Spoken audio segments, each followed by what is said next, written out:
Good morning, students. Now we will learn definite integration. Earlier we have learned integration, that is indefinite integration, where limits were not defined.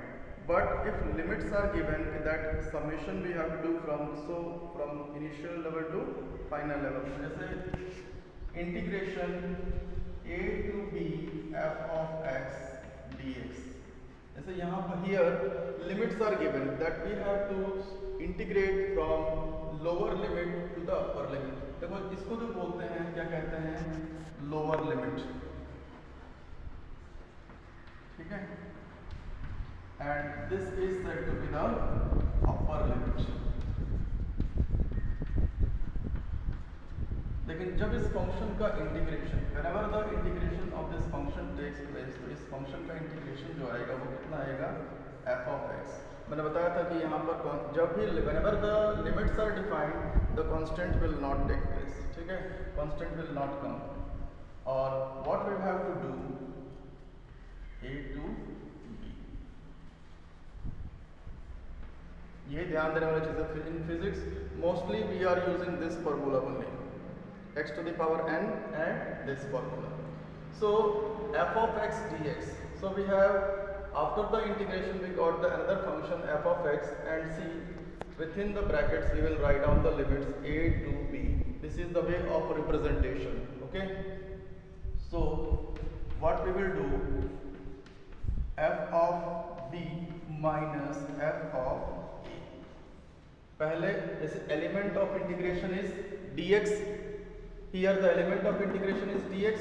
So उस dx element में ही what we have to do, we have to put the values, the limits. So पहले upper limit put किया जाता है minus lower limit. Okay. What we have to do after the integration, whatever the function we got, we will put the limits in the element of integration, that is f of b minus f of a. This is the way to solve the upper limit minus lower limit. In this way we got the answer. ठीक है. I will illustrate this through an example. Integration is given from lower, here the lower limit is 1, upper limit is 3, and integration is x to the power 3 dx. So we know that x to the power n, we know in the integration x to the power n dx is x to the power n plus 1 upon n plus 1, ठीक है, plus c होता है. But here limits are given, so there is no need to put the constant c. So x to the power 3 plus 1 upon 3 plus 1, ये कितना हो जाएगा?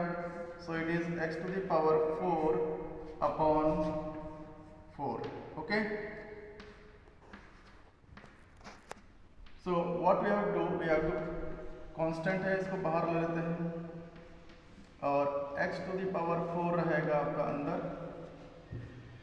जब यहाँ पर इंटीग्रेशन हो चुका है, there is no need to put this one, and what we will do, 1 से लेकर 3. अब 1 से लेकर 3, upper limit 1/4, upper limit, so 3 to the power 4 minus 1 to the power 4, ठीक है.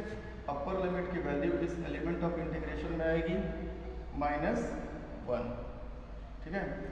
So 3 3s are 9, 9 3s are 27, 27 3s are 81.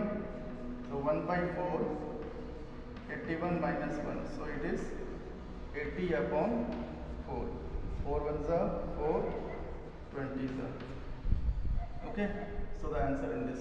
ध्यान रखना है कि इसको x to the power n के ही फॉर्म में हमें पुट करना है. ठीक. एक और एग्जांपल समझो फिजिक्स में इसको कैसे यूज करते हैं. Gmm, this is the Newton's law of gravitation. Gm. अब हमें जो लिमिट दिया हुआ है from radius of the earth to infinity, तो g कांस्टेंट है, mass of the earth is constant, here mass of the body is also constant, so variable is x², और यही है. तो एक काम करो, इसको बाहर ले आओ. सो g mass of the body, mass of the अर्थ, और ये जो आएगा वो कितना आएगा, इस x² को ऊपर ले आएंगे तो कितना होगा, x के पावर -2 dx, r से इंफिनिटी, ठीक। सो जी इतना हो जाएगा, और जब इसका इंटीग्रेशन करेंगे तो कितना आएगा, x के पावर -2 + 1 अपॉन -2 + 1। नाउ जी ये हो जाएगा x के power -1। Here what we have to put the limits, x to the power कितना हो जाएगा, -2 + 1 -1 अपॉन कितना हो जाएगा, -1 r से लेकर इन्फिनिटी। सो जी